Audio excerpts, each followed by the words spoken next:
Shalom, kembali lagi berjumpa dengan saya Pendeta Edwin Lubis dalam video dengan judul besar Gereja dan YouTube bagian yang kedua, manfaat YouTube dalam mendukung keuangan gereja. Simak terus, kiranya Tuhan memampukan kita. Tuhan memberkati. Shalom.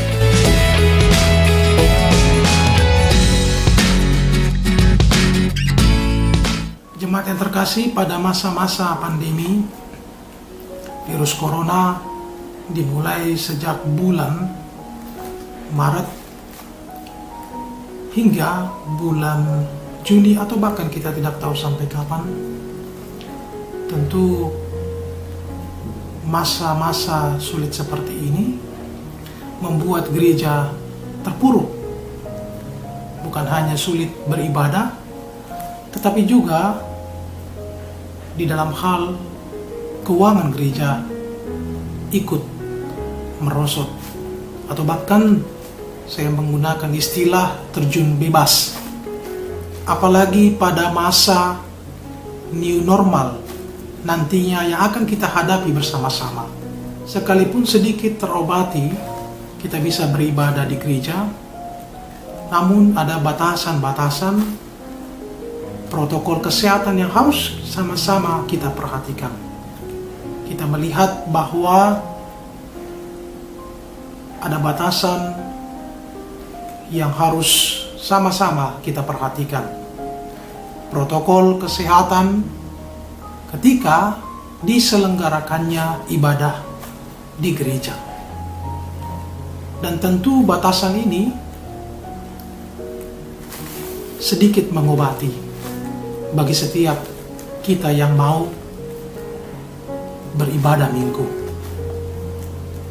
Tentu hal ini bisa juga tidak menjadi, katakanlah, persoalan, atau tentu hal ini bisa juga menjadi persoalan sekalipun memang kita sudah beribadah dan hanya sedikit yang bisa datang ke gereja.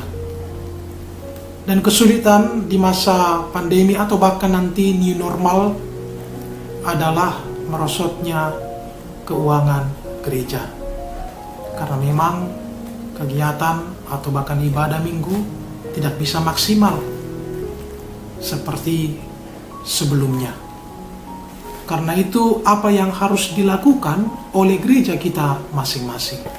Saya kembali mengajak untuk memberikan atau untuk memperhatikan bahwa ternyata ketika gereja menayangkan secara live stream atau recording dengan menggunakan aplikasi YouTube, maka ada benefit yang memang akan diterima oleh setiap gereja yang menggunakan aplikasi YouTube. Tentu saya mau mengajak kita tanpa bersifat ajakan ini provokasi, tetapi saya ingin membuka pilihan atau opsi bagi gereja kita yang memang dalam hal keuangan saat ini merosot. Yang harus kita perhatikan adalah pada zaman saat ini setiap orang pasti sudah menggunakan telepon seluler atau smartphone, di mana setiap pengguna smartphone sudah ada akun Google-nya di dalam handphonenya masing-masing. Dan tentu kita bisa langsung mengkoneksikannya dengan YouTube, sehingga hampir bisa dipastikan setiap orang yang menggunakan smartphone pasti sudah terkoneksi dengan ID atau akun Google yang nantinya akan bisa masuk ke dalam akun YouTube kita masing-masing.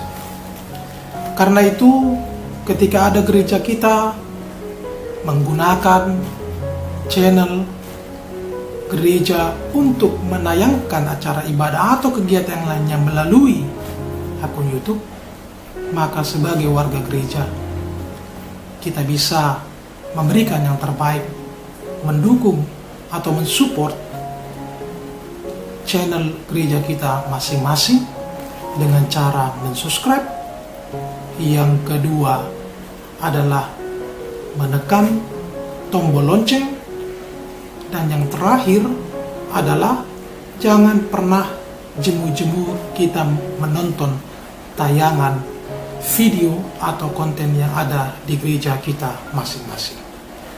Ketiga hal ini saya bisa simpulkan sebagai persembahan kita yang terbaik kepada Tuhan untuk gereja kita masing-masing di masa pandemi atau bahkan di new normal nantinya.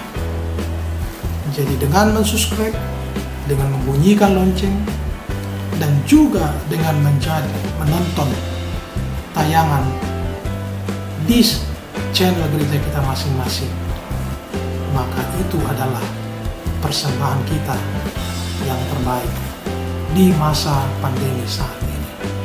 Dan tentu saya mau mengajak kepada kita semua untuk tetap memperhatikan ketentuan algoritma YouTube yang sudah ditetapkan oleh YouTube. Itu jangan sampai kita abaikan. Perhatikan terus apa yang diinginkan, apa yang ditentukan, apa yang sudah diatur oleh YouTube. Jangan sampai kita mengabaikannya. Karena itu, yang belum membuat channel gereja kita masing-masing, silakan membuatnya. Tidak perlu takut untuk mencobanya. Sudah hampir banyak video yang akan mengajarkan kita untuk melakukan hal itu. Tinggal sekarang keputusannya adalah di dalam diri kita masing-masing. Silakan mencobanya, silakan menjadikan aplikasi YouTube dengan mendukungnya melalui subscribe, membunyikan lonceng, dan menonton setiap tayangan yang ditampilkan oleh channel. Maka kita sudah memberikan persembahan kita bagi Tuhan melalui gereja kita masing-masing. Demikianlah penjelasan atau ulasan saya mengenai gereja dan YouTube di bagian yang kedua ini. Semoga bermanfaat. Kiranya Tuhan menguatkan dan memampukan kita menjalani masa-masa pandemi atau new normal saat ini. Salam sehat. Tuhan memberkati kita semua. Shalom.